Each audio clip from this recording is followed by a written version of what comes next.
Yo, what's up? Here's a quick video on how to record or improvise and then record uh, a melody over top of a chord progression in your Soundtrap project. So here's what you do. Um, you only want to have your original piano chordal progression being played. If you have some other instrument too, that's fine. But I'm going to mute everything else using these buttons. And then my first step is to duplicate or not to duplicate, to create a new track. So add new track. Step one. You want it to be piano, at least to start. Keys. Then I like to put the melody on top, personally, just for visual help. So I grab the whole thing and drag it up to the top. Okay. Then I grab this repeat tool or this loop tool, and I'm going to click it so it turns on, and then move it so that it only lasts from measures 1 through 4. Notice it stops at measure 5 and immediately repeats.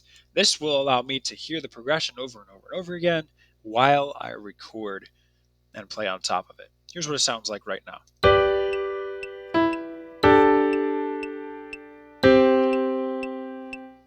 All right, that's my 4-chord progression. Then it loops back. That's what it sounds like. Now, I want to be able to access the keyboard, so I click the piano button. Make sure that you've selected the correct track. You don't want to accidentally record over top of the chords. Make sure you selected your melody track. I'd even recommend labeling it. You can double click and call it melody. All right, here's the melody. I can use my mouse or my hand on my keyboard to play some melody notes. Here's what we got. I'm going to play, not record yet. Spend quite a bit of time just playing around and seeing what you like. After you like what you hear, then you record it. So if you want to skip this next section of me just playing around and just get into the recording, go for it. But I'm going to show you how to play around. Here we go.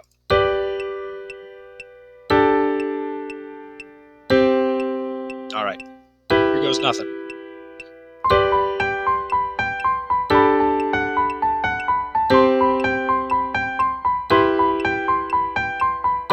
I like that.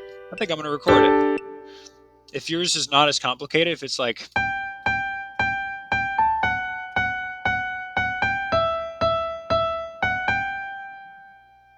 it's fine, right? You can totally do that. All right, let's record. I click record, and then I'm only going to play for 4 measures, so wait for it to count in. Here we go. All right.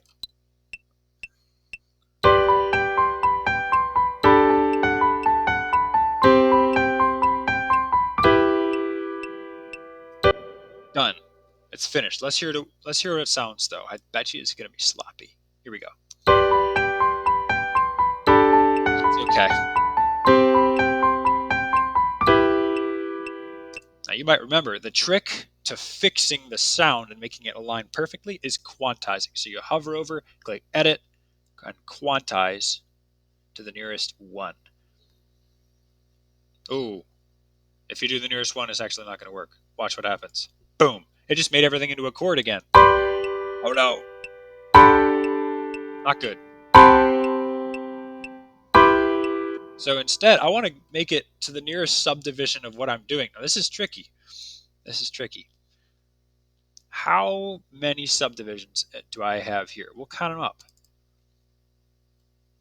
Zooming really far in, how many different notes do I have playing within 1 and 2? I have 1, 2, 3, 4, 5, 6, 7, 8.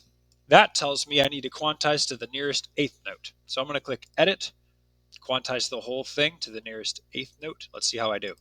Ah, voila. Now, if I did the nearest quarter, a lot of stuff would get deleted. Watch. Boom. If a lot of things change, you probably quantized it wrong. If you're not sure what to quantize to, ask Mr. Trees Ice. Quantize to the nearest 8th. Now let's see what it sounds like. Very clean. Cool. That's all you got, right? If you want to, you can double that melody using other instruments, but that's for another lesson. Have fun creating a melody and have a great day.